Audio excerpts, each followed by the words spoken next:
Baik, assalamualaikum warahmatullahi wabarakatuh. Teman-teman semua, jadi malam ini jangan kaget ya, katanya IPA, tapi yang ketemu Omre gitu ya. Jadi nggak, aslinya dulu itu Omre ngajar IPA sebenarnya ya, cuma nyasar ke matematika gitu.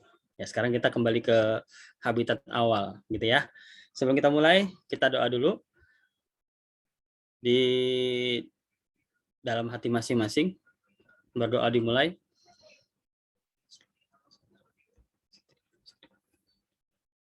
Oke, sip. Sambil menunggu yang lain, kita langsung mulai. Jadi malam ini kita akan membahas mana ya? Nah, ini. Kita akan membahas yang namanya kimia unsur, ya. Siapa yang pernah dengar tentang kimia? Ada? Pasti sering ya. Nah, yang jadi PR-nya adalah tentang unsur. Unsur ini kalau di kimia sama seperti apa itu namanya? Sel pada biologi. Tahu sel ya? Jadi sel kalau di biologi adalah kalau pengertiannya satuan unit terkecil yang dapat melaksanakan fungsi kehidupan gitu. Jadi satuan unit terkecil yang dapat melaksanakan fungsi kehidupan. Kalau di biologi kita review sedikit ya. Jadi nanti dari sel ini akan bersatu menjadi jaringan. Ya, jaringan sendiri itu sudah persatuan dari ratusan ribuan jutaan sel mungkin ya. Nah, dari jaringan ini nanti akan bersatu menjadi organ. Ya, dari organ nanti ada paru-paru, ada jantung, nanti ada pembuluh darah dan lain-lainnya bersatu menjadi sistem organ. Nah, sistem organ yang di SMP ya sebenarnya sudah dari SD dipelajari umumnya di kelas 5 dan kelas 6. Nanti diteruskan di kelas 8, kelas 9, nanti dimantapkan lagi di kelas 11 dan kelas 12. Itu ada kurang lebih 9 ya sistem organ. Nah, enaknya biologi itu mempelajari kehidupan kita sehari-hari ya, dari mulai sistem pernapasan, peredaran darah, makan, pembuangan, pengaturan, sistem alat gerak, ya, sistem berpikir dan segala macamnya. Itu kurang lebih ada 9 gitu ya. Nah, setelah sistem organ berkumpul jadilah individu. Nah, dari individu ini nanti berkumpul lagi menjadi populasi, populasi berkumpul lagi menjadi komunitas, jadi ekosistem dan selanjutnya sampai suatu perbedaan antara unsur hidup dan unsur mati. Nah, itulah yang ada di biologi. Nah, sekarang kalau di kimia ada yang namanya unsur. Ya, di kimia ada yang namanya unsur. Nah, biasanya juga disebut sebagai atom, bukan bom atom ya yang sering kita dengar. Ini atom di sini adalah unsur yaitu satuan unit terkecil. Satuan unit terkecil yang dapat melaksanakan fungsinya gitu. Bukan fungsi kehidupan ya, fungsinya. Jadi kembali ke sel tadi, makanya yang namanya virus itu tidak bisa disebut dengan makhluk hidup. Karena virus itu tidak hidup gitu ya. Dia hidup hanya pada saat dia berada di makhluk hidup. Seperti yang kita kenal sekarang si corona gitu ya, virus corona. Dia kan virus tuh. Maka begitu ada di makhluk hidup, dia akan melaksanakan fungsi hidup. Tapi begitu si inangnya mati, si yang terinfeksi COVID-19 itu mati, maka kan disolatif tuh ya, diplastikin. Maka si virus itu nggak bisa kemana-mana. Nah, virus itu nggak hidup, jadi dia tidak akan bisa menular kemana-mana. Jadi kalau ada daerah-daerah atau desa-desa yang tidak mengizinkan penguburan jenazah yang terindikasi COVID meninggalnya, karena takut ketularan itu salah besar gitu ya. Pemahaman tentang virus itu kurang dalam berarti. Karena virus itu bisa menular kalau dia dalam kondisi berada dalam makhluk hidup. Nah, ternyata sel dan unsur ini, sel di biologi dan unsur di kimia itu tidak terbatas pada pengertian ini gitu. Memang kalimat pengertiannya adalah satuan unit terkecil gitu ya. Sel itu satuan unit terkecil, unsur juga satuan unit terkecil. Tetapi ya, ternyata di masing-masing satuan unit terkecil ini, kalau kita bedah lagi, kita bongkar lagi, itulah hebatnya ilmu pengetahuan ya. Jadi sesuatu yang sudah dianggap final ternyata belum final juga gitu. Ya setelah ada ilmuwan-ilmuwan lain yang menemukan dengan eksperimennya. Nah, jadi yang nanti Om akan sebutkan juga ini sebenarnya nanti jangan-jangan belum final gitu. Yang kita anggap sebagai final tapi ternyata belum final karena kita bisa dibongkar lagi. Nah, mudah-mudahan salah satunya dari yang sedang belajar di malam minggu gitu ya. Amin. Oke, kita masuk kembali ke unsur atom gitu ya. Jadi kita belum masuk ke sel. Jadi sel itu sudah dibahas di kelas 7. Nah, kita masuk ke atom. Jadi kalau kita atomnya banyak sejarahnya ya. Tapi sejarahnya tidak Om bahas karena itu nanti akan dibahas di sekolah. Itu lebih ke arah dongeng gitu ya. Nah, jadi kesepakatan atau memang sifat yang disimpulkan oleh para peneliti sampai saat ini pentingnya ya, dikatakan bahwa semua unsur yang ada atau semua atom yang ada di bumi ini sifatnya adalah netral. Ini kesimpulan pertama, gitu ya. Kesimpulan pertama, seluruh atom atau seluruh unsur adalah netral. Nah, saat ini kurang lebih ada 118 unsur yang ada, yang sudah ditemukan. Nah, terbagi menjadi dua ya. 94 ini alami, 24 ini yang sintetis. Sintetis itu dibuat dengan pencampuran atau apapun lah ya oleh para ilmuwan yang orang pinter gitu ya. Nah, ini dibuat. Nah, nanti si 118 unsur ini nanti akan terbagi menjadi 3 golongan besar. Ya, yaitu golongan A, golongan B, yang terakhir yaitu transisi. Ya, transisi pun nanti akan terbagi dua lagi, yaitu aktinida dan lantanida. Gitu. Jadi golongan A ini sedikit akan kita pelajari di SMP. Golongan B ini akan dipelajari di SMA. Aktinida ini dipelajari di S1. Ya, kalau nanti ada yang tertarik mendalami kimia, ini bisa masuk di bidang kimia, akan mempelajari transisi. Ya, itu akan dibongkar satu persatu unsur yang ada dari 118 unsur ya. Kalau yang buatan siapa penemunya, kenapa bisa ketemu gitu ya, udah bagaimana prosesnya, nah itu dibahas semua di S1. Oke.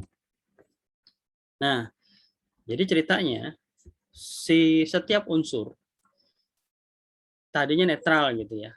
Tapi setelah dilakukan percobaan-percobaan ya, salah satunya dengan ilmuwan yang namanya Rutherford. Ini ilmuwan penting ya, ilmuwan utama di bidang kimia. Rutherford, dia ini jadi semacam menembakkan sinar alfa. Jadi dia bereksperimen penembakan sinar alfa. Ya. Nah, begitu ditembakkan ke sebuah unsur, ditembakkan seperti ini ya, misalnya, ke segala arah gitu. Nah, ternyata yang berada pas dia menembak tepat di unsurnya, dia seperti tidak bisa tembus gitu. Dia tidak bisa tembus. Nah, begitu yang berada di sekeliling dari si unsur tersebut, dia tembus. Diteruskan istilahnya. Nah, baru si Rutherford ini mempunyai kesimpulan. Jadi penembakan sinar alfa ini sifatnya positif gitu. Sifatnya positif. Nah, kalau seharusnya kalau memang si unsur ini adalah sebuah hal yang hampa, seperti apa ya, hula hoop lah ya, sebuah bulatan hula hoop, kan tengahnya hampa tuh ya, kosong ya. Ya ini kan harus tembus, ya harusnya tembus. Tapi ternyata dia tidak tembus. Nah, berarti disimpulkan di dalam sini itu tidak hampa. Dia ada sesuatu di dalam sini yang menyebabkan sinar-sinar alfa yang datang itu tertahan.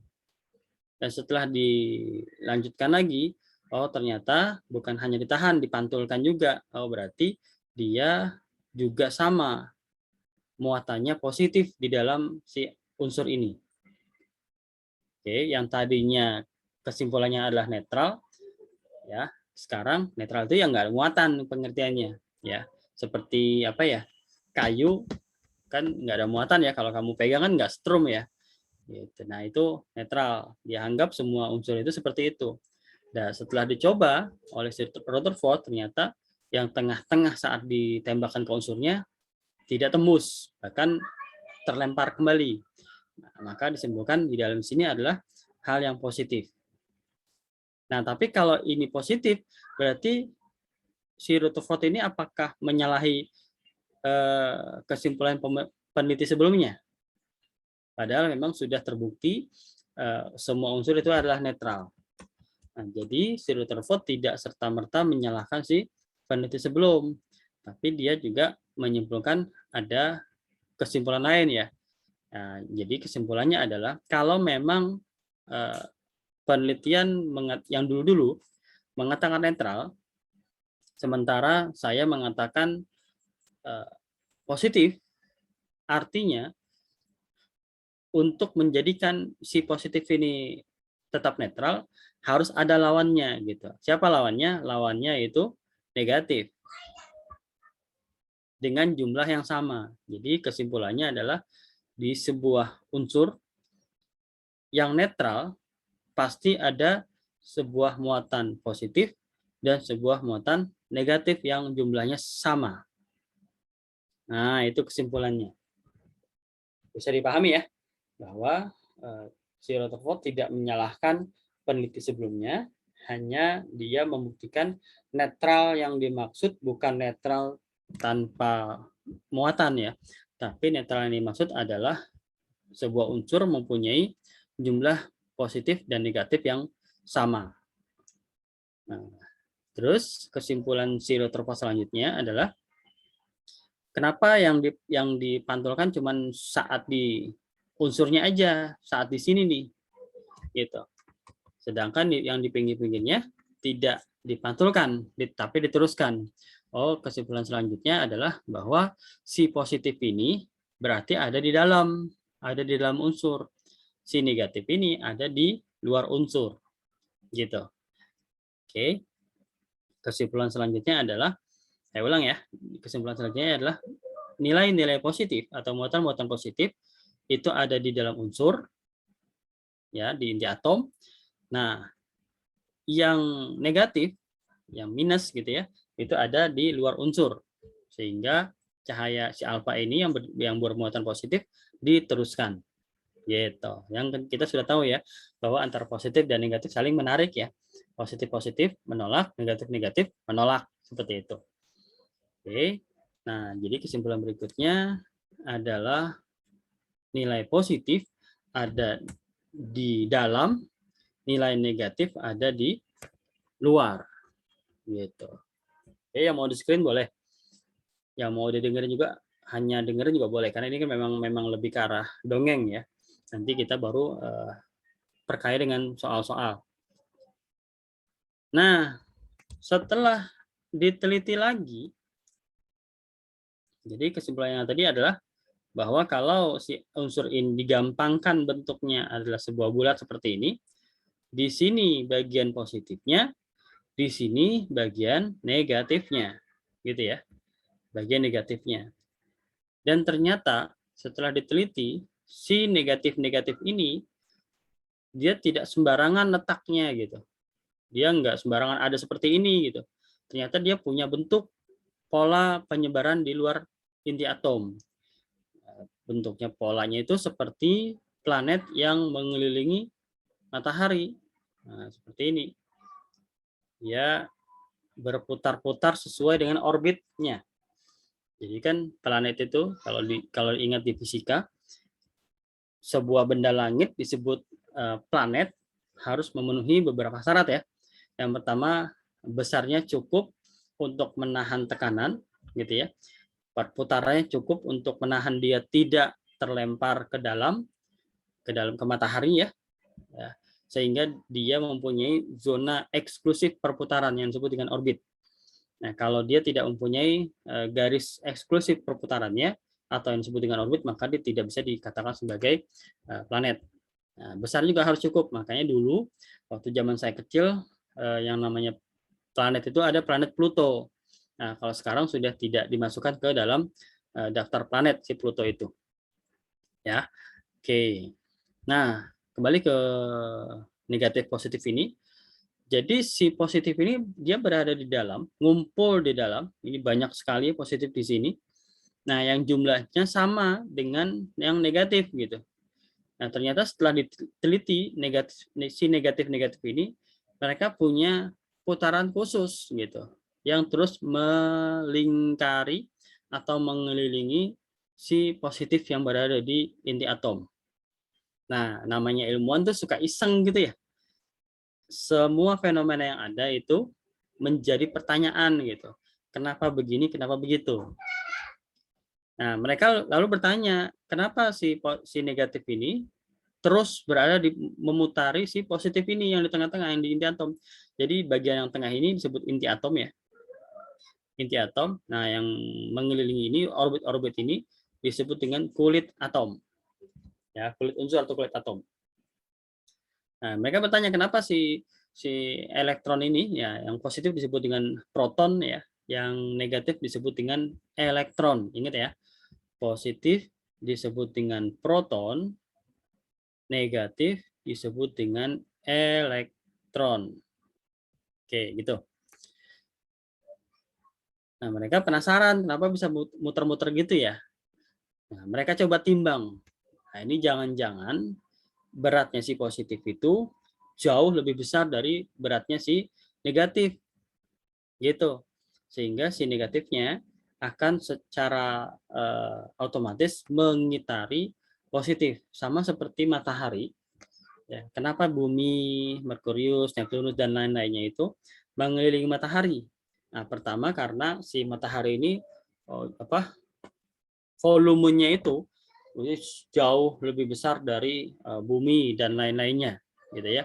Malah diandaikan itu matahari itu sebuah bola voli, maka bumi itu hanya satu butir pasir. Nanti kalian bisa lihat di YouTube ya bagaimana perbandingan benda-benda langit ya, dari mulai rumah kalian nanti dia naik ke bumi, nanti dia naik lagi ke matahari dan selanjutnya perbandingan benda-benda itu ya. Nah, karena matahari sangat besar dan berputar sangat cepat, nah maka dia menarik benda-benda sekitarnya untuk menuju ke arahnya gitu. Harusnya bumi dan lain-lain itu nyemplung ke matahari saking cepatnya si matahari berputar dan besarnya itu. Tapi kenapa si bumi dan lain-lainnya itu bisa bertahan, tidak tercemplung, malah akhirnya mempunyai orbit sendiri karena si bumi dan lain-lainnya itu dia mempunyai rotasi. Nah, rotasi yang mampu mempertahankan posisinya. Gitu. Oke, nah itu masalah bumi. Nah, sekarang masalah elektron. Pertanyaan pertama adalah mungkinkah si proton ini jauh lebih besar masanya dari elektron sehingga elektronnya tetap berputar setia di proton gitu ya. Setelah ditimbang, ternyata sekali lagi disimpulkan masanya massa dari proton itu sama dengan massa dari elektron. Jadi mereka hanya berbeda muatan, yang satu positif, yang satu negatif, tapi massanya sama gitu. Nah, ini jadi kan bingung ya, kenapa ya? Kok bisa si elektron ini tetap memutari si proton? Lalu ditelitilah kemudian bahwa massanya inti itu jauh lebih besar dari massa di luar inti. Saya ulang ya, massanya inti secara keseluruhan itu jauh lebih besar dari massa di luar inti atau kulit-kulit atomnya. Nah, baru disimpulkan, oh kan di inti itu ada proton. Proton massanya sama dengan elektron. Lah kenapa di inti itu, jadi proton itu ada di inti, elektron ada di kulit. Kenapa pada penimbangan si inti itu si massa inti itu jauh lebih besar beratnya dibanding si massa kulit gitu. Nah, ini yang jadi pertanyaan. Nah, jangan-jangan inilah yang menyebabkan si elektron berputar setia mengelilingi inti. Nah, setelah disimpulkan seperti itu, baru pertanyaan selanjutnya, apa yang menyebabkan inti massanya jauh lebih besar dari kulit-kulitnya? Gitu. Nah, berangsur waktu diketemukanlah sebuah muatan yang namanya netron. Gitu. Netron ini menandakan muatan netral. Dia tidak positif, dia tidak negatif, tapi masanya itu jutaan kali lipat dari massa proton dan massa elektron. Dan dia juga ada di inti atom. Sehingga kesimpulannya di inti atom itu ada yang namanya proton, ada yang namanya netron, ya di kulit atom ada yang namanya elektron. Oke, sampai sini dongengnya dipahami ya. Kita simpulkan tadi, inti terdiri dari proton dan netron, elektron terdiri dari kulit memiliki elektron, gitu ya. Jadi elektron mempunyai orbit-orbit khusus di kulit atom, dan kulit atom sampai saat ini yang diteliti sampai 7 maksimal. Ya, ini kulit pertama, ini kulit kedua, kulit ketiga, kulit 4, kulit kelima, kulit keenam, kulit ke-7. Nah, sesuai dengan kesepakatan juga, kulit pertama kita sebut dengan kulit K. Kulit kedua kita sebut dengan kulit L, M, N, O, P, Q. Ya. Nama kulit-kulit ini disebut KLMNOPQ. Baru sampai 7. Ya, nanti kalau ada pertemuan-pertemuan selanjutnya, penemuan-penemuan selanjutnya, ini bisa jadi bertambah kulitnya karena lebih banyak unsur lagi yang ada. Nah, ini baru di bumi ya, kita belum bicara di matahari ya, karena kalau kita percaya teori bahwa bumi dan planet lainnya merupakan pecahan dari matahari dengan teori Big Bang, ya, Big Bang itu jadi matahari tadinya satu bongkah gitu, benda langit mengalami pemecahan Big Bang namanya. Nah, yang setengahnya menjadi matahari sekarang, yang setengahnya pecah lagi menjadi benda-benda langit, planet, satelit, dan lain-lainnya. Gitu ya. Nah, jadi masing-masing planet ini mempunyai unsur-unsur tertentu. Ya, ada yang kaya akan unsur CO2 seperti di mana? Saya lupa, di Mars kalau nggak salah, itu kaya banget dengan unsur CO2. Nah, ada yang kaya dengan berbagai macam unsur yang bisa menciptakan, mengadakan kehidupan, yaitu bumi, gitu ya. Yang tadi ada kurang lebih 118 unsur. Dan penyatuan-penyatuan unsur itu ternyata membentuk banyak hal. Contohnya, kita coba bahas ya. Kalau di tingkat kalian itu setidak-tidaknya hafal sampai 20 unsur. Ya, seenggak-enggaknya hafal sampai 20 unsur. Coba kita bahas, kita sebutkan satu persatu, semoga bisa menjadi bekal buat hafalan. Yang sering keluar ya, yaitu O. O ini adalah oksigen. Kemudian H, H ini adalah hidrogen. Apalagi Al. Ini aluminium ya. Aluminium. Mg. Magnesium. S. Sulfur. Yang sering keliru nih ya, yang sering keliru. Ca dan K. Ca ini adalah kalsium. Tapi biasanya kalau supaya nggak keliru, saya nyebutnya calcium. Supaya ingat ya, Ca itu adalah calcium. K ini adalah kalium. Oke. Yang suka keliru lagi adalah F dengan P. F ini adalah fluor, ya. P ini adalah fosfor. Gitu. Ada lagi yang suka keliru N dengan Na. N ini adalah nitrogen. Na ini adalah natrium. Apalagi yang suka keliru ya. C juga sama. C dengan ini suka keliru nih ya. Karbon dengan kalsium. Nah, C dengan Cl juga suka keliru. Yaitu karbon dan klor. Ya. Karbon dan klor ini juga suka keliru. Nah, hidrogen juga suka keliru dengan He. He itu adalah helium. Nah, yang sering di kehidupan kita sehari-hari Zn, yaitu zinc atau seng. Ya. Terus apa lagi ya? Yang sering di kehidupan kita Au. Ya, ini disukai ibu-ibu nih. Apa itu? Aurum. Aurum itu emas. Nah, terus Cu. Cu ini yang mahal nih kalau bekasnya nih, yaitu tembaga. Fe, nah ini juga suka keliru dengan F ya. F itu fluor, Fe ini ferrum. Ferrum ini besi. Gitu ya. Apalagi ya. Ya nanti bisa kita lihat lagi ya yang sering-sering keluar. Intinya kurang lebih ada 20 yang sebaiknya kalian hafalkan nama unsur-unsurnya. Nah, yang tadi saya bilang bahwa masih unsur-unsur ini di alam bebas dia kan bertemu satu sama lain ya. Nah, di bumi kaya sekali unsur dan masing-masing itu bertemu akan menyebabkan hal-hal yang unik gitu. Contoh, misalnya di alam itu ketemu antara H bertemu dengan H, bertemu lagi dengan O gitu, yang disebut dengan H2O.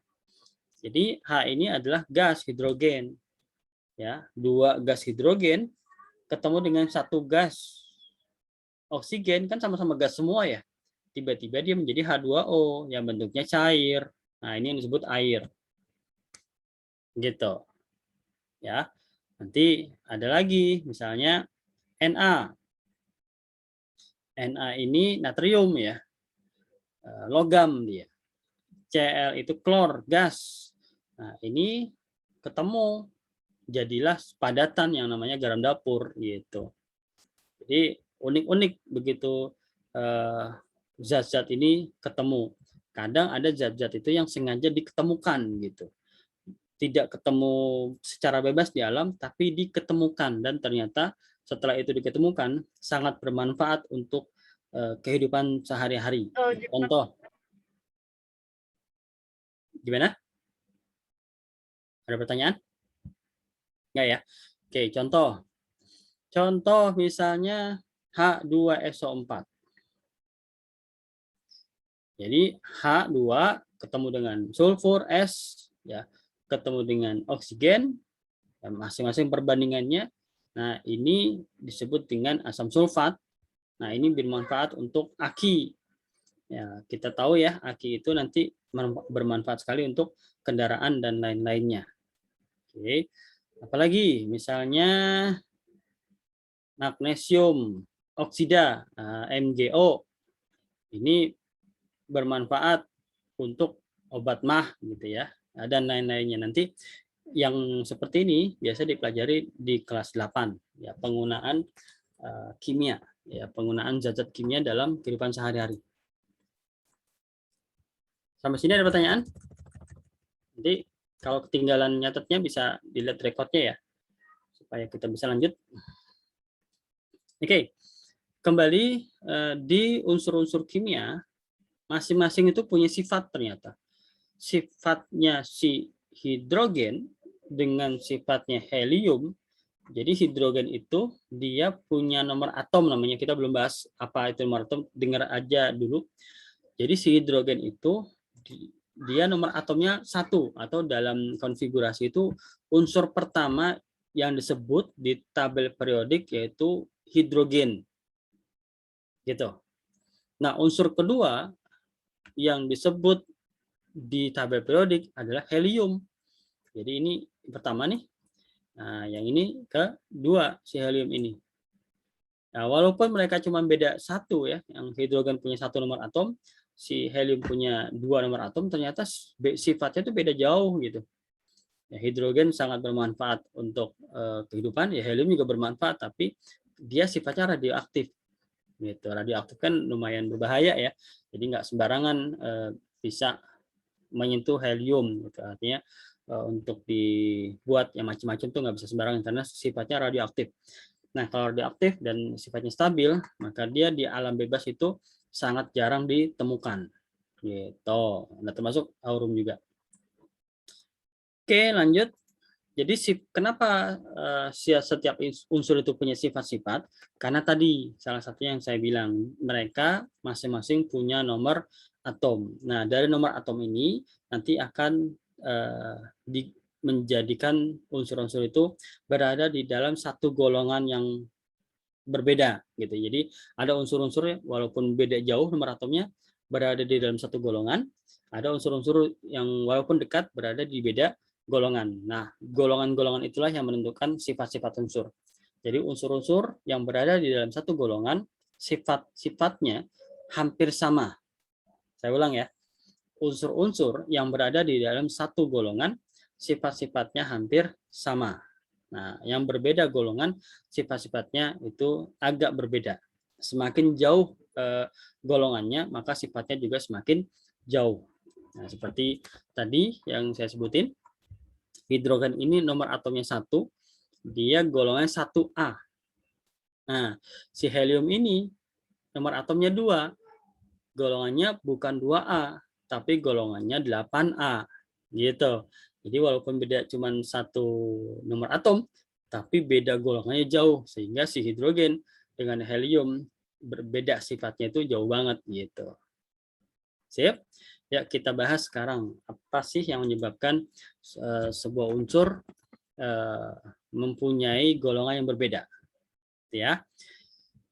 Jadi setelah para peneliti meneliti dari berbagai hal, diketemukanlah hal penting. Ya, jadi anggaplah si unsur ini kan sudah ada ininya ya, sudah ada simbol-simbolnya. Anggaplah sebuah unsur simbolnya X, maka dia punya yang namanya kita sebut A, di sini kita sebut Z, atau kadang sebelah sini ini Z, ini A, atau kadang ini A, ini Z. Nah, bebas-bebas penulisan ya, yang penting maksudnya dipahami. Apa itu A? A ada disebut dengan nomor atom. Ingat ya, A adalah nomor atom. Ini yang penting nih. Kalau Z disebut dengan nomor massa.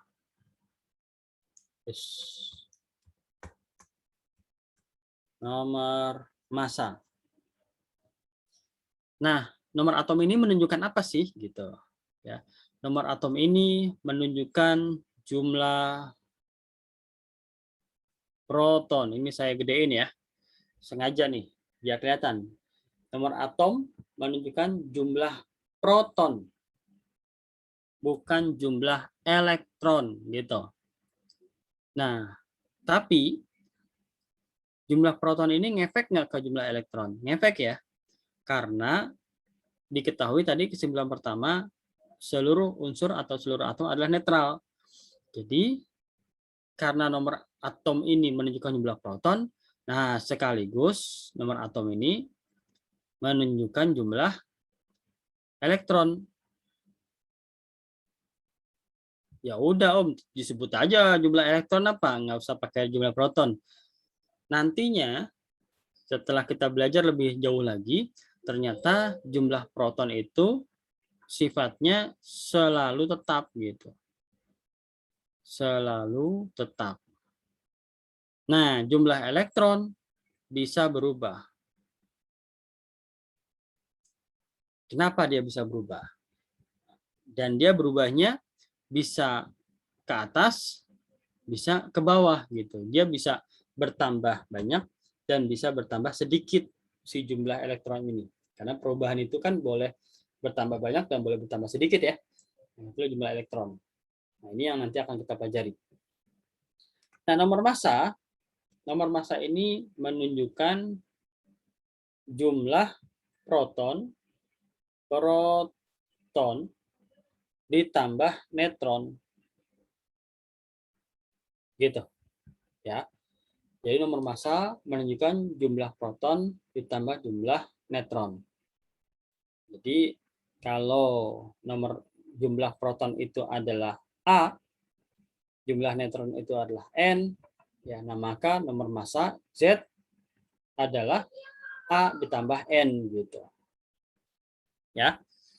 Jadi Z adalah A ditambah N, di mana A adalah jumlah proton, N adalah neutronnya. Kita coba ke contoh langsung ya, biar paham. Misal ada 23, 11. Nah, 11 ini adalah nomor atom, 23 ini adalah nomor massa. Nah, tadi nomor atom menunjukkan jumlah proton ya. Maka kesimpulannya protonnya adalah 11. Kesimpulan selanjutnya apa? Yaitu elektronnya adalah ya juga 11. Berapapun jumlah proton, itulah jumlah elektron. Gitu ya. Nah, terus 23 ini menunjukkan apa? Karena protonnya adalah 11 ya, yang ini ya. Maka neutronnya adalah 23 dikurang 11, yaitu 12. Jadi jumlah proton 11, jumlah neutron 12. Sip. Contoh lagi. Misalnya unsur L 40, 25 gitu. Nah, kesimpulannya apa nih?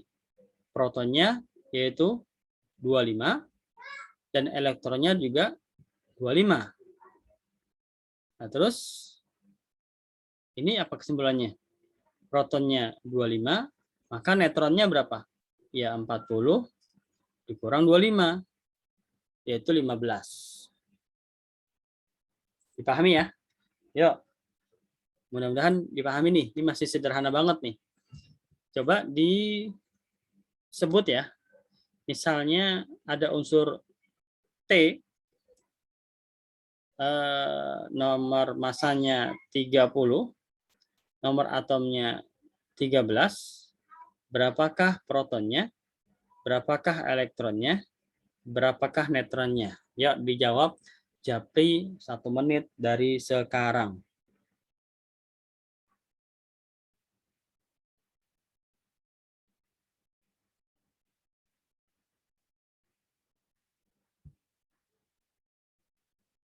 Protonnya berapa? Protonnya adalah 13, elektronnya 13, neutronnya 30 kurang 13, yaitu 17. Coba lagi ya.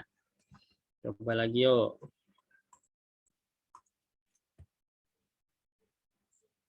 Ini masih gampang. Misalnya unsur R. 1427. Ya, silakan. Mulai dari sekarang 1 menit.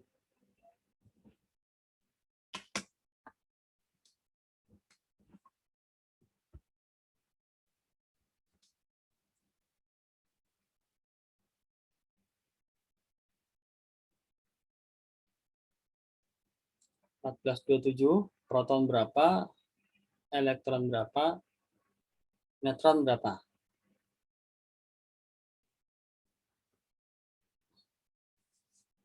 Harus lancar ya. Oke, dapetnya betul. Jadi karena makin lama makin belibet nih. Biasa nih kalau materi kan gitu ya. Awalnya manis-manis gitu teh. Belakangnya pahit gitu ya.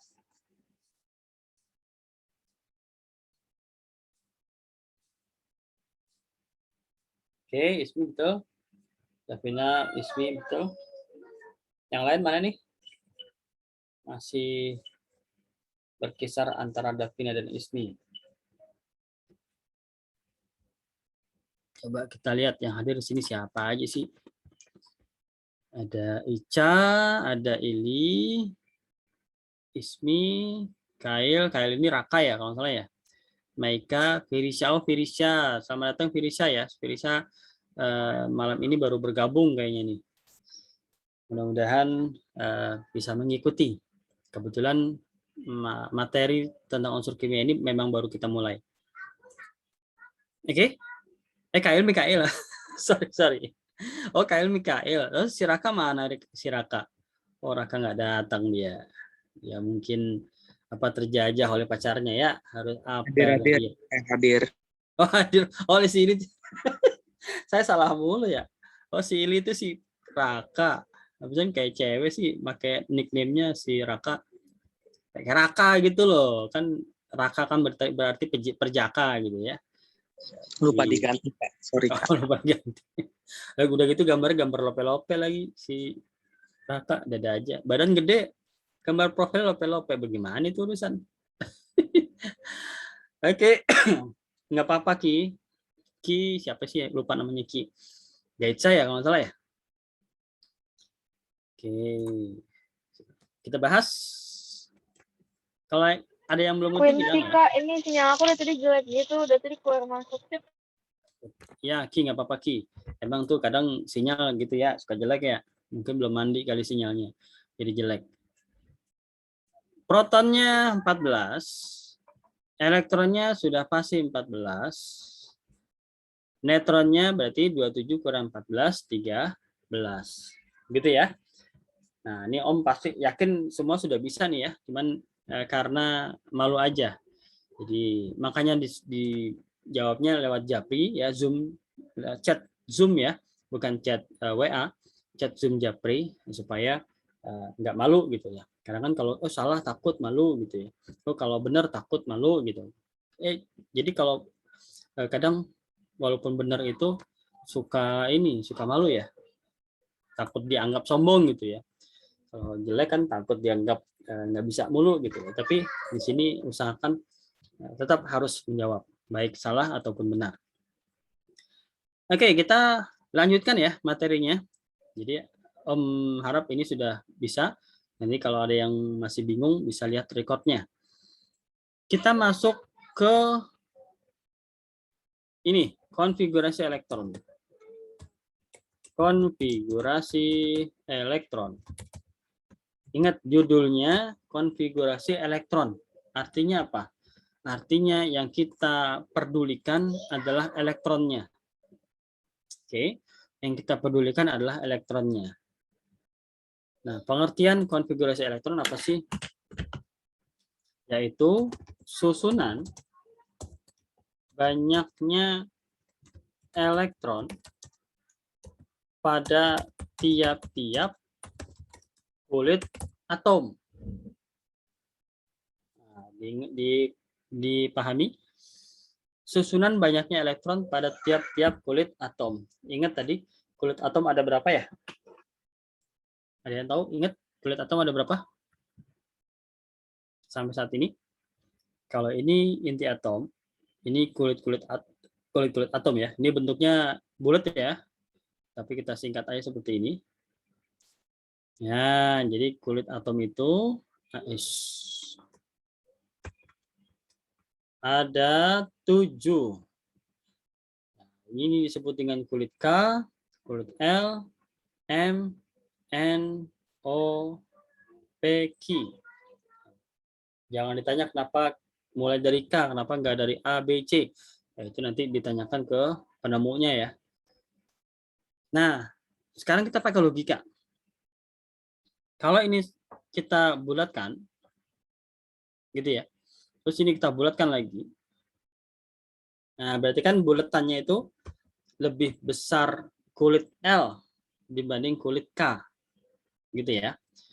Nah, kira-kira kalau kulit K ini menampung elektron, kulit L ini juga menampung elektron, lebih banyak mana penampungannya elektron pada kulit L atau pada kulit K?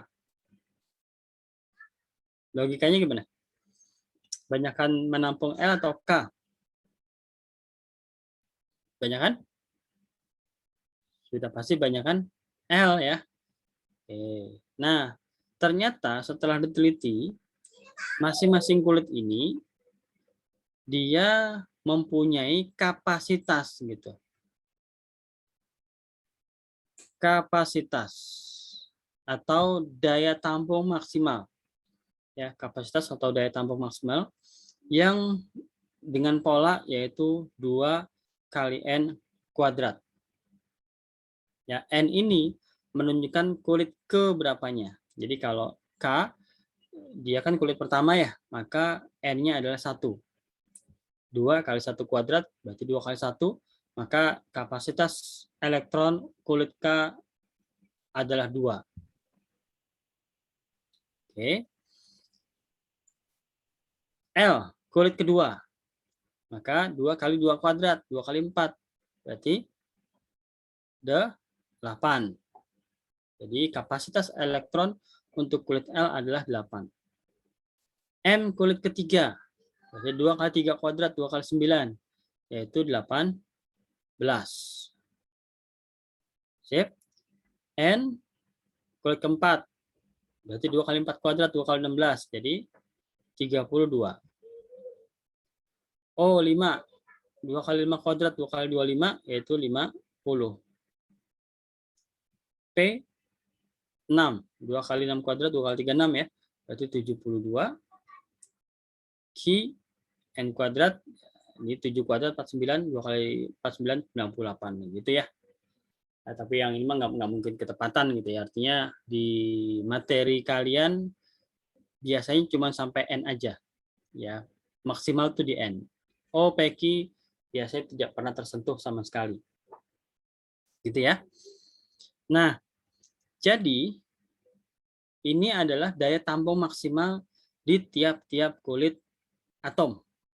Ya, daya tampung maksimal elektron karena kan di kulit atom itu adanya elektron ya, bukan proton. Proton itu proton dan neutron adanya di inti atom.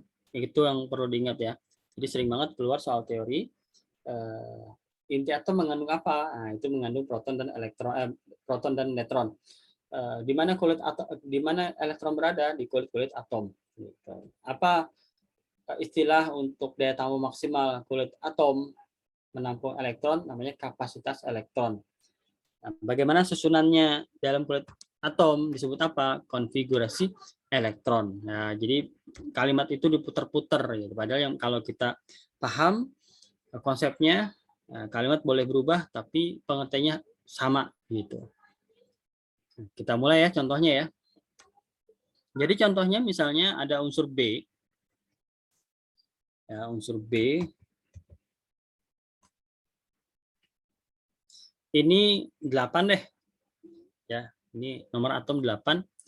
Ininya 11. Berarti di materi tadi kita menunjukkan bahwa protonnya adalah 8 gitu ya. Elektronnya adalah juga 8. Neutronnya adalah 11 kurang 8 yaitu 3. Gitu ya. Ini yang tadi sudah kita pelajari. Nah, sekarang kita pengen pelajari bagaimana konfigurasi elektron atau penyebaran elektron di kulit-kulit atom. Ya. Jadi si 8 elektron ini dia akan berada menyebar di kulit-kulit atom, tapi ada polanya. Jadi polanya dia akan lebih memilih menempati kulit K. Ya. Dia lebih memilih menempati kulit K dulu, dia akan penuhi K dulu, yaitu 2 elektron. Ya. Boleh nggak diisi 1? Boleh, tapi ini seperti jamaah pada sholat ya. Sebelum penuh yang depan, jangan ke belakang gitu. Nah, ini punya 2 di kulit K. Sisanya berapa? Sisanya 6 ya. Nah, di L mampu menampung 8. Nah, padahal yang belum tertampung hanya 6, maka di L tertampung 6 elektron. Nah, inilah konfigurasi elektron dari unsur B, dari atom B, yaitu 2,6. Dipahami? Coba lagi ya. Misalnya unsur C, 11 gitu. Ini 20 misalnya. Nah, kita ketahui bahwa protonnya adalah 11 gitu ya. Protonnya 11. Proton 11. Elektronnya juga 11. Neutronnya adalah 20 kurang 11 yaitu 9. Oke. Nah, kita lihat bagaimana menyusun si 11 ini di konfigurasi elektron. Tapi kita nggak anggap ini ya, kita nggak anggap yang 11 di proton. Kita anggapnya 11 di elektron. Sama aja, yang penting 11-11 juga, beda nantinya. Nah, jadi harus dipahami yang kita pikirkan di sini adalah 11 di elektron. Oke. Nah, kulit K, daya tampung maksimal 2, maka 11 ini masuk 2 di kulit K. Gitu ya. Sisa berapa? Sisa 9. Jadi di kulit L, karena maksimal 8, kita masukkan 8 di kulit L. Masih sisa 1, berarti di kulit M kita masukkan 1. Nah, berarti konfigurasi elektron untuk unsur C adalah 2,8,1. Sip? Paham ya? Ini udah diulang 2 kali nih. Nah, berikutnya, kasus berikutnya. Jadi ini yang mesti diingat. Kulit D misalnya. Kulit D misalnya 19. Ini 23 misalnya gitu ya. Nah, protonnya adalah 19. Elektronnya juga 19. Neutronnya 23 kurang 19 yaitu 4. Ya. Nah, konfigurasinya bagaimana untuk menyebar si 19 ini? Kulit K sudah pasti kita isi dengan 2. Kulit L karena masih jauh ya, masih 17, kita isi 8. Nah, sudah 10 nih. Berarti masih 9 lagi. Kalau secara aturan kan kulit M daya tampungnya 18. Harusnya boleh begini ya. Harusnya seperti ini. Tapi ternyata kembali setelah diteliti, setiap 8 unsur, ya setiap 8 unsur yang berurutan, nomor atomnya, 1, 2, 3, 4, 5, 6, 7, 8 gitu, dia memiliki sifat yang sama. Ya, memiliki sifat yang sama. Jadi, di unsur di kulit terakhir tidak boleh lebih dari 8. Ya, terima aja dulu karena kalian masih SMP, sebabnya nanti ada di SMA. Jadi kita terima mentah aja, beberapa hal harus diterima mentah. Nah, di kulit K 2, kulit L 8, nah kulit M ini maksimal 8, jadi dia tidak boleh lebih dari 8. Oke. Nah, baru kita masukkan kulit N. Kulit N ini adalah 1. Oke.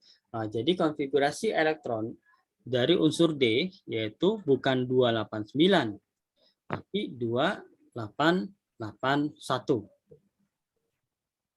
Itu ya. Kita contohkan lagi satu lagi. Nah, tadi baru soal ya. Unsur E misalnya 23.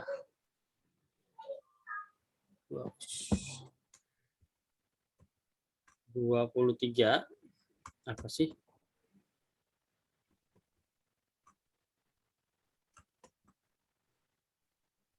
Ininya 40 deh. Nah, tadi gimana? Protonnya adalah 23, elektronnya adalah 23, neutronnya adalah 40 kurang 23, yaitu 17.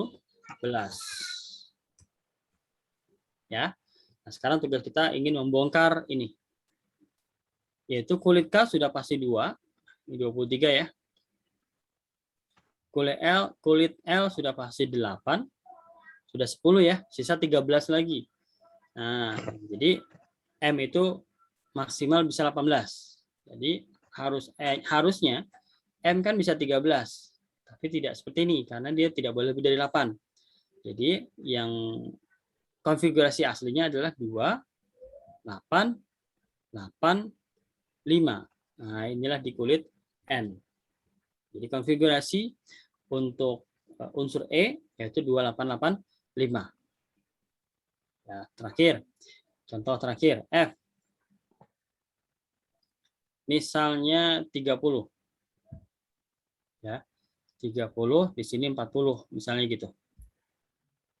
Seperti tadi, protonnya adalah 30, elektronnya adalah 30, neutronnya 40 kurang 30 yaitu 10. Oke. Nah, bagaimana pemecahan konfigurasinya? Di kulit K sudah pasti 2, di kulit L sudah pasti 8, sudah 10 ya. Sisa 20. Di kulit M, nah karena sisanya 20, ya 20 itu sudah melebihi 18, kan maksimal M kan 18 ya. Jadi karena sudah melebihi 18, dan sisa 20 sudah lebih 18, maka di sini kita taruh 18. Gitu. Kalau belum melebihi 18, ya kita taruh tadi ya 8 gitu ya. Berarti di kulit N berapa? Di kulit N sisanya yaitu 2. Nah, jadi konfigurasinya 2, 8, 18, 2. Begitu. Sip? Sampai sini paham? Nah, satu lagi yang akan kita bahas adalah elektron valensi. Ya, elektron valensi. Apa itu elektron valensi? Elektron valensi kalau di level SMP, jadi ada beda pengertian di level SMP dan SMA ya. Elektron valensi di SMP supaya lebih gampang memahami ya secara sederhana, yaitu jumlah elektron pada kulit terakhir. Ya, jumlah elektron pada kulit terakhir. Ya, kalau di sini berarti 6. Ya, elektron valensinya berarti 6. Nah, kalau di sini elektron valensinya berarti 1. Nah, di sini juga sama. Elektron valensinya adalah 1. Nah, ini juga sama. Elektron valensinya adalah 5. Nah, ini juga elektron valensinya adalah 2. Ya, gampang ya. Elektron valensinya adalah 2. Nah, ternyata elektron valensi ini menunjukkan dia berada di golongan apa gitu. Jadi elektron valensi ini menunjukkan golongan. Ya. Kalau ini 6, ya, elektron valensi 6, maka dia disebut golongan 6. Ini elektron valensi 1, maka dia disebut dengan golongan 1. Ini juga berarti golongan 1 pakai Romawi ya. Ini golongan 5. Ya, ini golongan 2. Ya, ini golongan 2. Karena elektron valensinya 2. Nah, tadi kan sempat disebut ya, ada golongan A, ada golongan B, ada golongan aktinida dan nida. Tapi saat ini kita belum membahas tentang golongan A, B, aktinida dan lantanida. Ya, belum saatnya. Nah, ini satu dengan satu ya, yang unsur C satu, ya itu golongan satu. Unsur D juga satu, ini golongan satu juga, tapi dia beda ya aslinya nanti. Ya, dia yang satu adalah satu A, yang satu satu B, tapi sebabnya A dan B itu nanti akan dibahas di kemudian gitu ya, di SMA, di kelas apa ya, kelas 10 kayaknya gitu. Oke, sampai sini paham? Jadi setelah konfigurasi elektron, lalu menentukan elektron valensi, nah sekaligus juga menentukan golongan. Nah, satu lagi yang akan kita pelajari yaitu periode. Ya, periode. Periode yaitu banyaknya kulit yang ditempati. Ya, periode yaitu banyaknya kulit yang ditempati.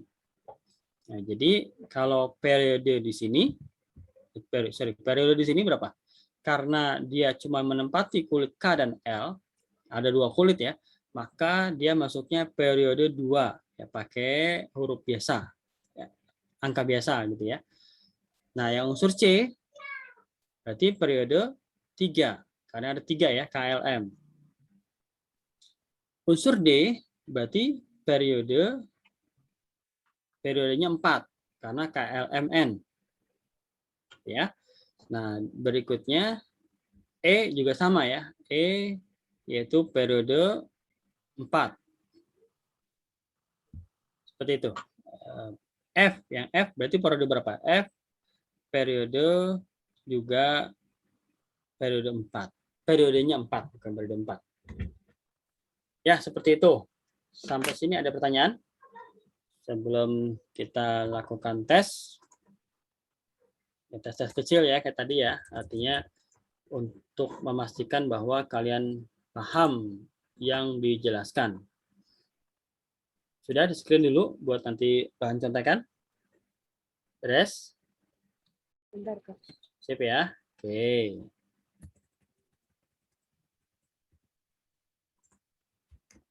Ayo. Jadi Om contohin satu soal dulu, nanti berikutnya dikerjakan ya.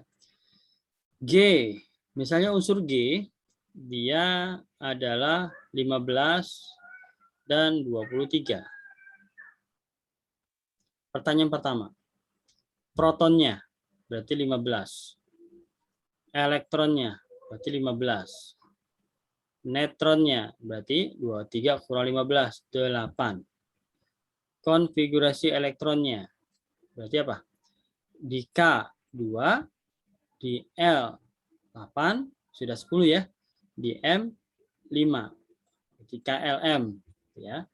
Terus elektron valensinya berarti yang terakhir ya 5. Terus golongannya berarti 5 Romawi. Periodenya kita hitung ya, kulit yang ditempati KLM 3. Berarti periodenya 3. Sip. Jadi begitu sudah selesai materi kita, maka satu soal ini berjejer ya yang harus dicari ya. Ada berapa tuh? 1, 2, 3, 4, 5, 6, 7. Ada 7 yang harus dicari. Ya, kita mulai. Unsur H. Silakan, siap-siap. 17, 20. Ya, sama ya. Silakan, waktunya 2 menit. Waktunya 2 menit dari sekarang. Mulai.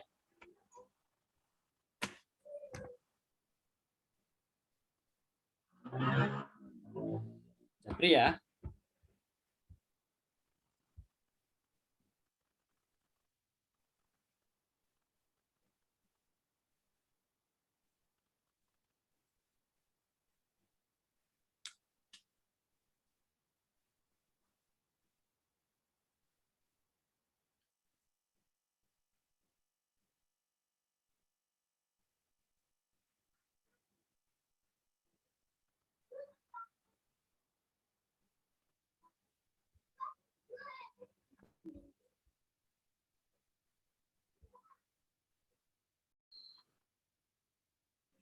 Jadi T-nya 17. Lihat aja yang bawah ya. E-nya juga 17 karena sama. N-nya berarti 20 kurang 17, 3. Konfigurasinya berarti 2. 8 sudah 10 ya, sisanya 7. Oke. Elektron valensinya yang terakhir yaitu 7. Golongannya sesuai dengan elektron valensi yaitu 7 juga tapi Romawi. Periodenya kulit yang ditempati berarti 3. Itu ya. Oke, yuk lanjut. Latihan berikutnya. I sekarang. I. Berarti apa ya?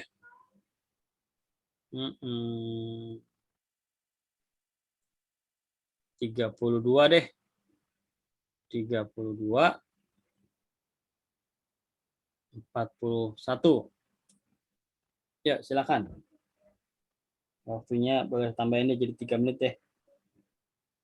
Oke, mulai.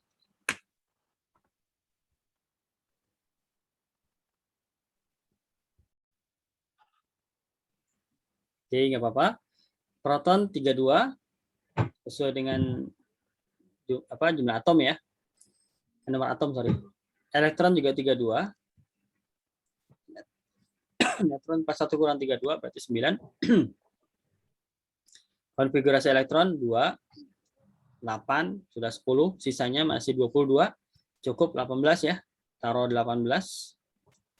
Nah, berikutnya berarti 4. Elektron valensinya berarti 4. Dan terakhir ini golongannya berarti sesuai dengan elektron valensi tapi pakai Romawi 4. Periodenya yang kulit yang ditepati ya ada KLMN berarti 4 juga. Sip.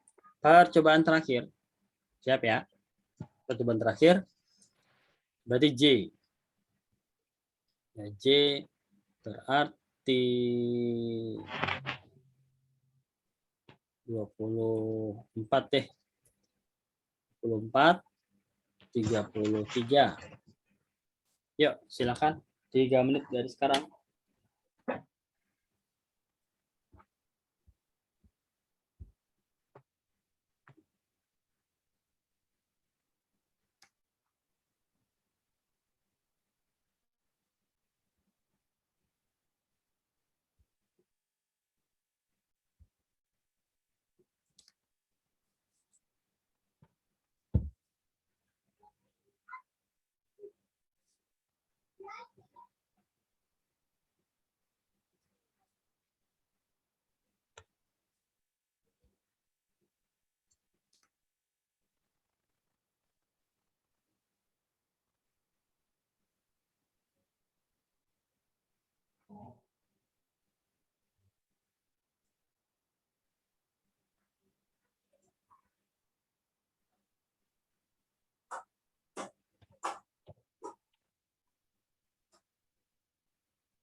Ada yang sudah mencoba?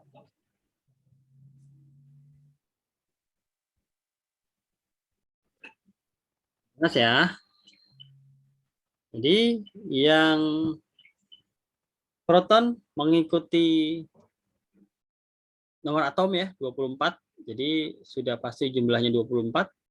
Elektron karena netral juga 24. Neutron berarti 33 kurang 24 9 gitu ya. Konfigurasi elektron 2 8 sudah 10, sisa 14 ya. Jadi tidak bisa 14 gini. Karena terakhir maksimal 8. Jadi 14 itu kita pecah menjadi 8 dan 6. Sehingga elektron valensinya adalah 6. Golongannya sesuai dengan elektron valensi yaitu 6 dalam Romawi. Periodenya yang kulit yang ditempati ya 1 2 3 4 KLMN gitu ya. Berarti periodenya 4. Oke. Ya, sementara itu dulu yang kita pelajari. Nanti kita akan pelajari bagaimana kok bisa ya yang tadi saya bilang elektronnya berubah-ubah. Kadang naik, kadang turun. Nah, apa yang menyebabkan seperti itu? Nah, kalau sudah dia naik dan turun, efeknya apa? Apakah akan mengalami perubahan sifat atau yang lain gitu. Jadi akan kita bahas lebih lanjut di pertemuan selanjutnya, gitu ya. Oke, ada pertanyaan sampai sini? Nggak ada? Kak, aku mau tanya boleh nggak? Gimana? Kalau misalkan yang M itu kan, kalau misalkan dia nggak sampai 18, dibelah jadi 8 kan, Kak? Terus yang N juga sama kayak M atau beda? Jadi Yang dia N? bisa dibelah. Gitu. Kalau dia nggak nyampe 32? Mm-mm. Iya, sama. Jadi nanti batasannya ke 18 dulu. Kalau dia nggak nyampe 32, maka batasannya ke 18 dulu. Kalau melewati 18, maka 18 yang tulis. Jadi misalkan 2, 8, 18, 18 gitu ya. Misalkan yang terakhir 19 berarti 2, 8, 18, 18, 1 gitu.